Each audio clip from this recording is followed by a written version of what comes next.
Very good evening to all.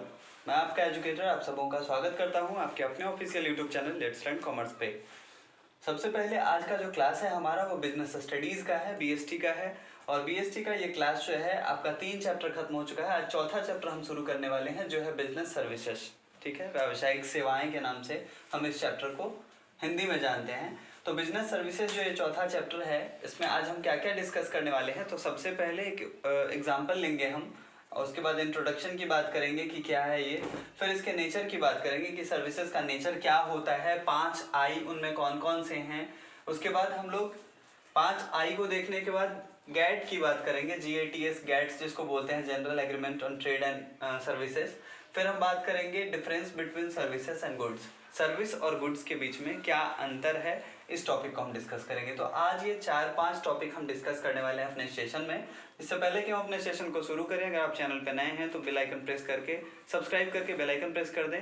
अगर video पसंद आती है तो ज़्यादा से ज़्यादा लाइक और कमेंट करें, शेयर करें अपने दोस्तों और रिलेटिव्स के बीच, ताकि वो भी कॉमर्स की पढ़ाई फ्री ऑफ कॉस्ट लॉकडाउन में घर पे रहकर कर सकें। तो आइए शुरू करते हैं अपना आज का ये सेशन और देखते हैं सबसे पहले उदाहरण से कि क्या है ये बिजनेस सर्विसेज। आप एक पेट्रोल पंप के उदाहरण से इसको समझ सकते हैं। ठीक है, मान लीजिए कि कोई पेट्रोल पंप है, तो पेट्रोल पंप के लिए एक बिजनेसमैन को क्या क्या रिस्क उठाने पड़ रहे होंगे, क्या किन चीज़ों की व्यवस्था करनी होगी, ये सारा चीज़ हम अगर सोचें तो सबसे पहले पेट्रोल जो है वो आता है हमारे ऑयल टैंकर से, कहाँ, रिफाइनरी में। ठीक, रिफाइनरी से फिर उसकी अलग अलग कंपनियों का अलग अलग टैंकर होता है, वहाँ पे हो जाता है। तो जब हम कोई पेट्रोल पंप स्टार्ट करने वाले होते हैं तो क्या होता है कि हमें सबसे पहले उसके लिए वो प्रीपेड होता है, जनरली वो प्रीपेड होता है। जब तक आप पेड नहीं करेंगे तब तक आपको वो सामान मिलेगा ही नहीं। तो जब तक हम पेमेंट नहीं करेंगे तब तक हमें डिलीवरी नहीं मिलेगी। तो इसके लिए हमें पहले फाइनेंस की ज़रूरत पड़ेगी। फाइनेंस के लिए इतने बड़े अमाउंट की ज़रूरत है अगर आप पेट्रोल पंप खोल रहे हैं तो फिर हम व्यवस्था करते हैं कहाँ से, तो हम बैंक से या फिर किसी फाइनेंशियल कंपनी से लोन प्रोवाइड करवाती हैं हमें। तो वो हम लोन लेके फिर हम पेमेंट करते हैं उनका। फिर बात आती है कि कम्युनिकेशन कैसे करें, अपने कस्टमर से कम्युनिकेट करते हैं, कस्टमर्स बनाते हैं, मार्केट का पता करते हैं कि वाकई यहाँ खोलना ठीक होगा या नहीं, यहाँ पे हमारा बिजनेस रन करेगा या नहीं। तो इन सारी चीज़ों को सोचने के बाद फिर बात आती है पेमेंट की। पेमेंट हम करते हैं, वहाँ से हमें सामान की डिलीवरी होती है। डिलीवरी होने के बाद फिर आपका जो वो पेट्रोल है वो कैसे आएगा वहाँ से टैंकर में। ठीक है, तो वो जिस टैंकर में आएगा फिर उस टैंकर के गाड़ी की व्यवस्था करना, फिर उसे अपने यहाँ लाना, फिर अपना जो वो पंप का है आपका मशीन जो है वो उसमें इंस्टॉलेशन उसकी जो होगी वो इंस्टॉलेशन करवाना। इसके बाद बारी आती है फिर आपकी बिक्री की, आप बिक्री करते हैं उसको, फिर उस पैसे से आप जो है अगली बार फिर से वो ट्रांजेक्शन करते हैं। और इसके बीच में भी कई रिस्क होते हैं, जैसे आप जब टैंकर मंगवा रहे हैं हो सकता है रास्ते में एक्सीडेंट हो जाए, हो सकता है टैंकर में कोई लीकेज हो, तो इन सब के लिए हमें इंश्योरेंस बियर करना होता है। तो ये सारी चीज़ें, मतलब ऐसे देखने में सिंपली हमें क्या लगता है कि हमने पेट्रोल पंप शुरू किया, पेट्रोल मंगवाया, फिर बेचना शुरू किया, मुनाफा कमाने लगे, लेकिन ये काम बहुत ही रिस्की है। तो ये मैंने एक उदाहरण दिया है, अगर हम देखें तो हर बिजनेस में इतना रिस्क आपको बियर करना ही पड़ता है। ठीक है, तो ये इतने सारे रिस्क और इतनी सारी अरेंजमेंट जो आपको करनी होती है उसी को बिजनेस सर्विसेज के नाम से हम जानते हैं। मतलब कि आपने जो खरीदारी की और आप जो बिक्री कर रहे हैं उनके बीच का जो ये सारा प्रोसीजर है ये होगा हमारा बिजनेस सर्विसेज। ठीक, अब इंट्रोडक्शन की बात हम कर लेते हैं। लिखा है good is a physical product capable of being delivered to a purchaser and involves a transfer of ownership from seller to customer. अब हम गुड्स और सर्विस के बीच समझेंगे कि गुड्स क्या है और सर्विस क्या है। तो गुड्स को हिंदी में हम लोग बोलते हैं वस्तु या माल। ठीक है, तो गुड्स एक फिजिकल प्रोडक्ट है जिसे आप देख पाते हैं। गुड्स जो है एक फिजिकल प्रोडक्ट है जिसे आप देख पाते हैं, और जैसे ही आप पेमेंट करते हैं बदले में वो आपको प्रोडक्ट मिल जाता है, आपकी ऑनरशिप उस प्रोडक्ट पे हो जाती है, और वो सेलर से कहाँ से ट्रांसफर होकर चला आता है, कस्टमर के यहाँ। जब तक कोई भी सामान दुकान में है तब तक वो किसका है, सेलर का है। लेकिन जैसे ही आपको वो सामान मिला, आपने उसका पेमेंट किया, आप उसके ऑनर हो गए। तो यहाँ पे ट्रांसफर ऑफ ऑनरशिप होता है। ठीक है, आप समझें इसको, यहाँ पे ट्रांसफर ऑफ ऑनरशिप होता है। पहले उसके ऑनर वो सेलर थे और अब उसके ऑनर आप बन गए। क्लियर है। जैसे एक उदाहरण लीजिए, मान लीजिए आपको कोई बाइक खरीदनी है, तो बाइक के एजेंसी में आप जाएंगे, तो जब तक कि आप पेमेंट नहीं करते हैं, बाइक वहाँ पे लगी हुई है, तो उसकी ऑनरशिप किसके हाथ में है? उस एजेंसी वालों के हाथ में है। लेकिन जैसे ही आपने पेमेंट की, आपके हाथों में चाबी मिली, तो उस समय से उस गाड़ी की ऑनरशिप आपकी हो जाती है, सारी रिस्पॉन्सिबिलिटी आपकी हो जाती है। तो यही होता है transfer of ownership seller to customer. Clear है? अगला जो है टर्म हमारा वो है services are those separately identifiable essential intangible activities. ये टेंजिबल होता है, इसका फिजिकल एग्जिस्टेंस होता है, ठीक है। कोई भी चीज़ आप खरीदते हैं तो उसे आप देख सकते हैं, उसका एक अस्तित्व होता है, उसे छू सकते हैं, महसूस कर सकते हैं। लेकिन यहाँ पे क्या है, ये इंटेंजिबल है, अमूर्त है, जिसको आप देख नहीं सकते। सर्विसेज का मतलब होता है सेवाएं, जिसे आप देख नहीं सकते, केवल एक्सपीरियंस कर सकते हैं आप, ठीक। That provide satisfaction of an want, जो हमारी किसी चाहत को, जो हमारे किसी वांट को, जो हमारी किसी नीड को पूरा करता है सिर्फ, ठीक है। And are not necessarily linked to the sale of goods and product, और ये जरूरी नहीं कि ये लिंक्ड हो कि हम वहाँ पे सेल ऑफ गुड्स कर रहे हैं, परचेज ऑफ गुड्स कर रहे हैं, परचेज ऑफ प्रोडक्ट कर रहे हैं, ये जरूरी नहीं। मतलब सर्विस को अगर सामान्य भाषा में हम आपको बताएं तो सर्विस जो है एक ऐसी सेवा है जो इंटेंजिबल होती है, अमूर्त होती है, जो हमारे किसी ज़रूरत को, जो हमारे किसी नीड को पूरा करती है। और यहाँ पे ये जरूरी नहीं, हो सकता है, पॉसिबिलिटी है, लेकिन ये जरूरी नहीं कि यहाँ सेल ऑफ गुड्स हो या सेल ऑफ प्रोडक्ट्स हो, ये ऐसे ही होता है, ठीक है। उदाहरण के तौर पे अगर आप किसी लॉयर से जाते हैं सलाह मशविरा लेने, किसी चार्टर्ड अकाउंटेंट से जाते हैं सलाह मशविरा लेने, किसी डॉक्टर से कंसल्ट करते हैं, तो ये सारी चीज़ें आती हैं सर्विसेज के अंतर्गत। अब बात करें हम नेचर ऑफ सर्विसेज की, कि इसकी प्रकृति क्या है, तो there are 5 basic features of services, ठीक। 5 मूलभूत फीचर्स हैं इसके, मूलभूत विशेषताएं हैं इसकी, सेवाएं की। और ये सेवाएं जो हैं इन पांचों को हम लोग 5I के नाम से जानते हैं, क्योंकि ये सबके सब I से स्टार्ट होते हैं, ठीक है। अंग्रेजी के आई लेटर से ये सबके सब शुरू होते हैं। So we know it from the name of 5 I's of services. Clear है? तो यही लिखा है यहाँ पे, there are 5 basic features of services, this features also distinguish them from goods. और यही फीचर्स, ठीक है, यही विशेषता जो है इनको गुड्स से अलग करता है, ठीक। मतलब कि सर्विस की यही विशेषताएं जो हैं गुड्स में और इसमें डिस्टिंग्विश करती है, अंतर बताती है, जिन्हें हम 5I के नाम से जानते हैं। तो आइए देखते हैं क्या है वो 5I। पहला इंटेंजिबिलिटी। इंटेंजिबिलिटी अभी अभी मैंने आपको समझाया, जिसको हिंदी में हम बोलते हैं अमूर्तता, ठीक है। सर्विस की एक खास बात क्या है कि ये अमूर्त होता है, जैसा कि मैंने अभी अभी कहा कि आप केवल एक्सपीरियंस कर सकते हैं उन चीज़ों को। डॉक्टर के यहाँ जाते हैं आप सलाह मशविरा लेने, किसी लॉयर के यहाँ जाते हैं, किसी अकाउंटेंट के पास या चार्टर्ड अकाउंटेंट के पास आप जाते हैं अपने अकाउंट्स का ऑडिट करवाने, तो वहाँ पे क्या होता है कि आपको कोई फिजिकल प्रॉपर्टी की गुड्स नहीं दी जाती है, बल्कि आप जो है वहाँ पे किसी सर्विस को एक्सपीरियंस करते हैं, सर्विस को फील करते हैं। तो ये होती है इंटेंजिबिलिटी, जिसको अमूर्तता बोलते हैं। दूसरा है हमारा इनकंसिस्टेंसी, ठीक है। इनकंसिस्टेंसी का मतलब होता है अस्थिरता, ये अस्थिर होता है, ठीक है। इसकी डिमांड हो सकता है कभी हो सकता है कभी नहीं हो, ठीक। तो ये इसमें इनकंसिस्टेंसी होती है, क्योंकि हमारी जो वांट है, हमारी जो रिक्वायरमेंट है, वो हमेशा एक जैसी नहीं होती।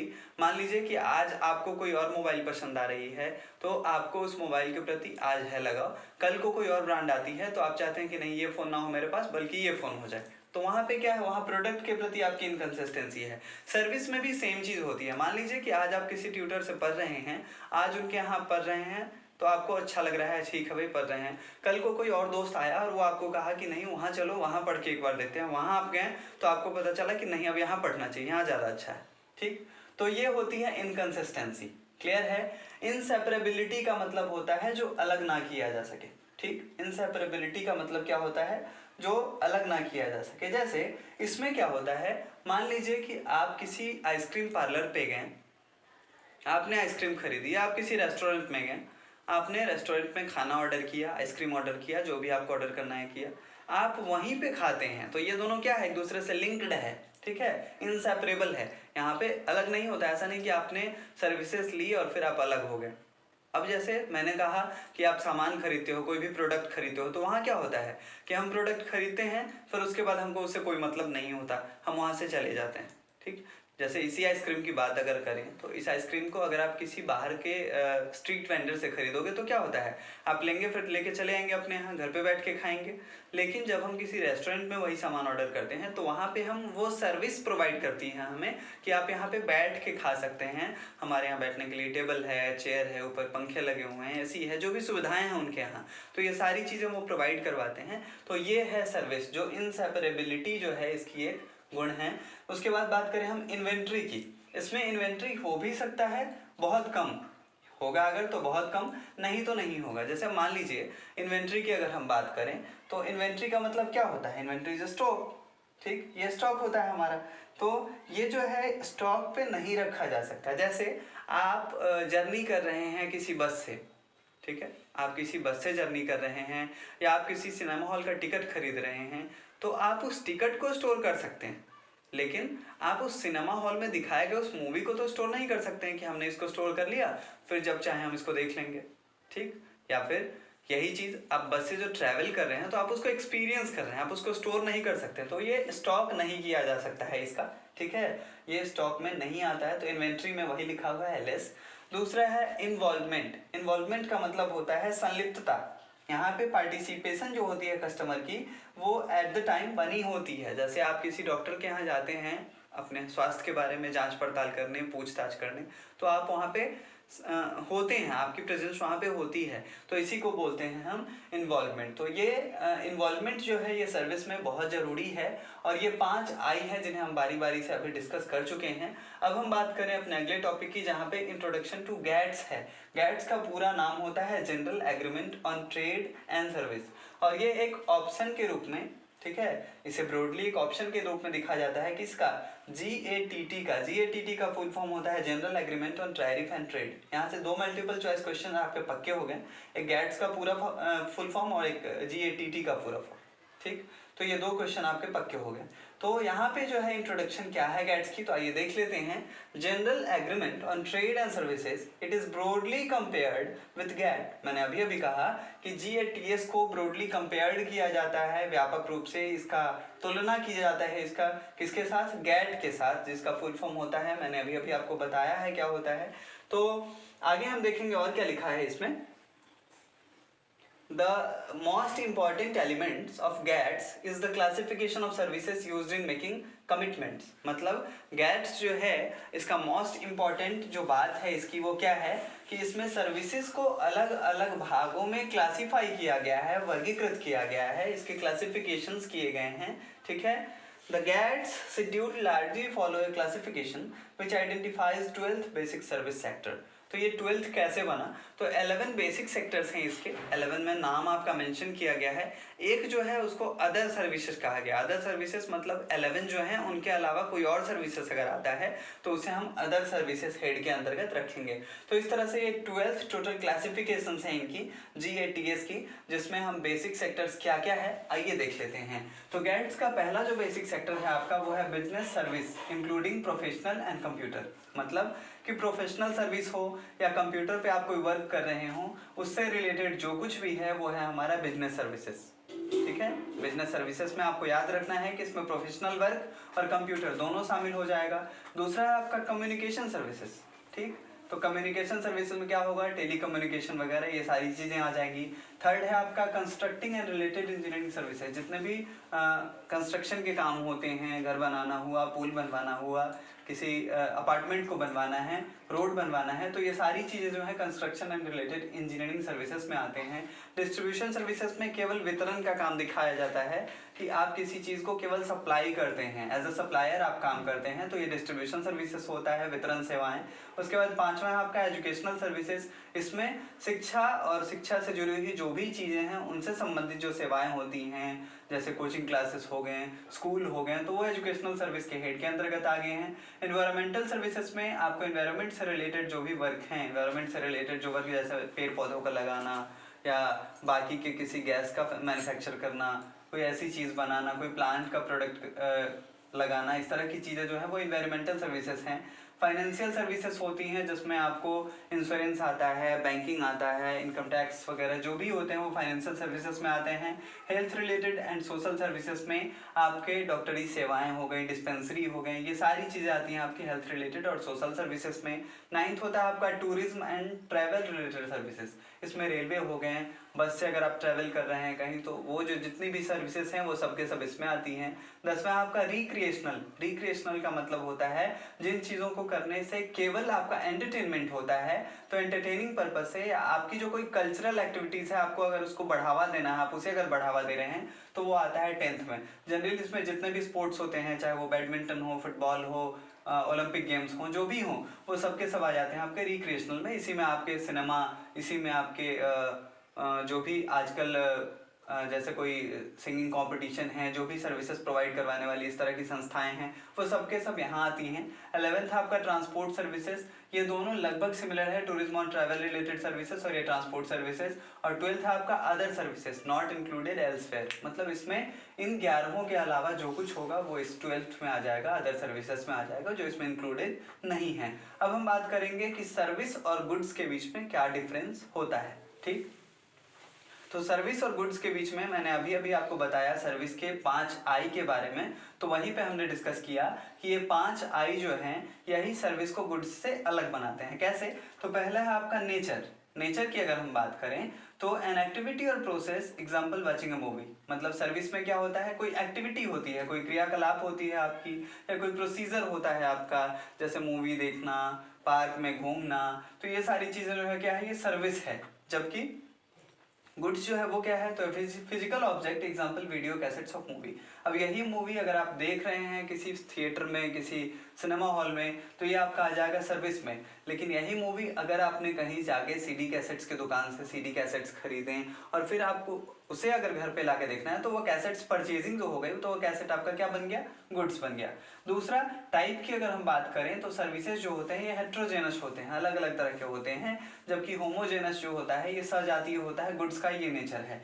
थर्ड है आपका इंटेंजिबिलिटी, इसके बारे में हम लोगों ने बात किया शुरू में ही कि इंटेंजिबल होता है, ये अमूर्त होता है, इसका कोई भी फिजिकल अपीयरेंस नहीं होता, जैसे डॉक्टर का ट्रीटमेंट हो गया, वकील की सलाह हो गई, ठीक है, चार्टेड अकाउंटेंट का सलाह हो गया, तो ये सारी चीज़ें जो है ये इंटेंजिबल होती हैं, जबकि ये टेंजिबल होता है। जैसे इसी डॉक्टरी सेवा को अगर हम यहाँ पे लेके चलें तो डिस्पेंसरी में मेडिसिन आप अगर खरीदने जाते हैं तो ये क्या है, आपका टेंजिबल है। क्लियर है, मुर्दा है ये, आप इसे देख सकते हैं। इनकंसिस्टेंसी का मतलब होता है, ये गुड्स में है आपका, सॉरी सर्विसेज में आपका, different customer having different demand, अलग अलग लोगों के अलग अलग डिमांड होते हैं। जैसे मान के चलिए कि आप कोई D2H सर्विस प्रोवाइडर हैं, ठीक, आपने D2H सर्विस प्रोवाइड करने का काम कर रखा है, तो जिन घर में बच्चे होते हैं वहाँ की डिमांड अक्सर क्या होती है, कार्टून नेटवर्क की, या फिर गेमिंग चैनल्स जो होते हैं जनरली उनकी डिमांड होती है। जहाँ पे एडल्ट होते हैं, काफ़ी बूढ़े लोग होते हैं, वो जनरली जो रिलीजियस चैनल्स होते हैं, जो न्यूज़ चैनल्स होते हैं, उनकी डिमांड करते हैं। तो ये अलग अलग जगहों पे अलग अलग होता है, तो इसीलिए कहा जाता है कि ये इनकंसिस्टेंसी होती है इसमें, ठीक है, अस्थिरता होती है। और यहाँ पे लिखा है different customers getting standardised demand fulfilled, जैसे मोबाइल फ़ोन, मतलब कि यहाँ पे एक जगह पे आपको एक ही चीज़ प्रोवाइड करवाई जाएगी और वहाँ पे आप जाते हैं तो उसको मतलब स्टैंडर्ड वर्जन जो होगा उसी की ज़्यादा डिमांड भी होती है और वही आपको प्रोवाइड भी करवाया जाता है। कोशिश की जाती है कि आपको जो सामान दिया जाए वो पूरी तरह से ठीक हो। अगला है आपका इंसेपरेबिलिटी। इंसेपरेबिलिटी को अभी अभी हमने समझा था। जैसे आप मान लीजिए यहाँ पे लिखा है, वही आइसक्रीम और रेस्टोरेंट वाली बात है कि अगर आप आइसक्रीम खा रहे हैं तो वहीं खरीद के वहीं पे अगर आप खा रहे हैं तो वो खाने का काम जो आप कर रहे हैं वो सर्विस है। लेकिन आप कहीं आइसक्रीम पार्लर पे गए, यहाँ देखिए क्या है, separation of production and consumption. जैसे यहाँ पे प्रोडक्शन कहीं और हो रहा है आइसक्रीम का, कंजम्पशन आप कहीं और इसका कर रहे हैं, ठीक, आपने वहाँ से खरीदा और आप इसे घर पे लेके गए और फिर आपने उसे खाया। तो ये है एग्जाम्पल हमारा गुड्स का। बात करें हम इन्वेंट्री की तो इसमें लिखा है can't be kept in A stock. Inventory का मतलब ही होता है स्टॉक। तो किसी भी सर्विस को आप केवल एक्सपीरियंस कर सकते हैं, फील कर सकते हैं, ना तो उसे आप स्टॉक कर सकते हैं ना ही आप उसे देख सकते हैं। जैसे ट्रेन की जर्नी हो गई, बस की जर्नी हो गई, तो ये जो है हमारा क्या हो जाएगा, इन्वेंट्री जो है can't be kept in A stock. But यहाँ क्या है आपका, can be kept in a stock. जो भी गुड्स हैं उनको मतलब आराम से हम कहीं भी स्टॉक कर सकते हैं। हमारे जो वेयर हाउसेस हैं, हमारी जो दुकानें हैं, हम वहाँ पे स्टॉक कर लेते हैं। जैसे इसी में अगर आप देखें तो ट्रेन जर्नी को हम नहीं स्टोर कर सकते, लेकिन ट्रेन टिकट को स्टोर करके रखा जाता है, बस टिकट को स्टोर करके रखा जाता है। तो ये सारी चीज़ें जो है हमारी किस श्रेणी में आएंगी? गुड्स की श्रेणी में आएंगी। और लास्ट है आपका इन्वॉल्वमेंट। तो यहाँ है participation of a customer at the time of service delivery. मतलब सर्विस जिस समय डिलीवर किया जा रहा है उस समय कस्टमर्स जो होते हैं, उनके जो सर्विस प्रोवाइडर होते हैं और कस्टमर्स होते हैं, उनकी इन्वॉल्वमेंट वहाँ पे होती है। ठीक, जैसे किसी फास्ट फूड क्लब में फास्ट फूड जॉइंट जो है वहाँ पे जाके सेल्फ सर्विस अगर आप कर रहे हैं, सेल्फ सर्विस लेके खा रहे हैं, तो वो आपका क्या है, वहाँ पे इन्वॉल्वमेंट आपकी जरूरी है। ठीक, लेकिन यहाँ पे क्या है, involvement at the time of delivery not possible. जैसे मैन्युफैक्चरिंग व्हीकल, तो यहाँ पे आपको डिलीवरी के समय जरूरी नहीं कि इन्वॉल्वमेंट यहाँ पे पॉसिबल हो। तो ये सारी डिफरेंसेस थी हमारी गुड्स के बीच में और सर्विसेज के बीच में, जिसे आपने देखा कि किस तरह से अलग अलग बेस पे, नेचर के बेस पे, टाइप के बेस पे, इंटेंजिबिलिटी के बेस पे हमने अलग अलग चीज़ों को अलग अलग समझा। हो कि आपको ये पूरा वीडियो समझ में आया हो, और ये चैप्टर हम अगले क्लास में दोबारा कंटिन्यू करेंगे। तब तक के लिए हमारे चैनल से जुड़े रहें, वीडियो को ट्यून करते रहें, और ज़्यादा कंटेंट के लिए आपको जुड़ना है अगर हमारे चैनल से, जहाँ आपको और कंटेंट अवेलेबल होंगे। तो आप टेलीग्राम पे लेट्स लर्न कॉमर्स टाइप करें और वहाँ पे जो ग्रुप आएगा उसे ज्वाइन कर ले, तो आपको हिंदी और इंग्लिश दोनों मीडियम में आपको पीडीएफ फॉर्मेट में कंटेंट अवेलेबल हो जाएंगे। Thank you very much for watching this video. जय हिंद, जय भारत।